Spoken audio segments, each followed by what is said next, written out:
This video will show you how to update and add to your reflection journal if you're using the Canvas page that I've made for you. You're also welcome to use an outside platform like Blogger or Tumblr or Google Docs or Word Online. But if you're going to use the default one, here's what you'll want to do.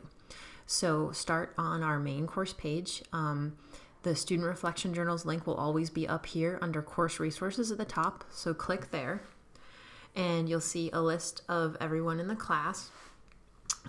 Sample student just gives you an idea of what this would look like when you have some entries in there. So there's the sample student. So right now I'm going to pretend that I'm Allison. So I'm going to click on my page. So here we go. It opens up. And then up here in the upper right hand corner, I'm going to click edit. So click edit. And then I want to write, so it'll be week 1, entry 1, something like that.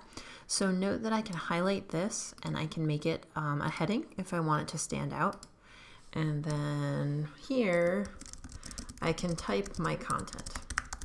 So you can do this, you can type right in here, but what I would actually recommend you do is type in an outside program like Google Docs or Word. So let's pretend that I'm using Word to type. And this is just so that you can save as you go. You don't want your computer to crash and then lose all your work. So I'm going to copy what I wrote for my entry. And I'm going to come back here and I'm going to paste it in. So I can do that. I can paste that in. Also note that, you can do some formatting. So if you wanted to make something bold, you can make something bold. If you wanted to italicize, you can italicize.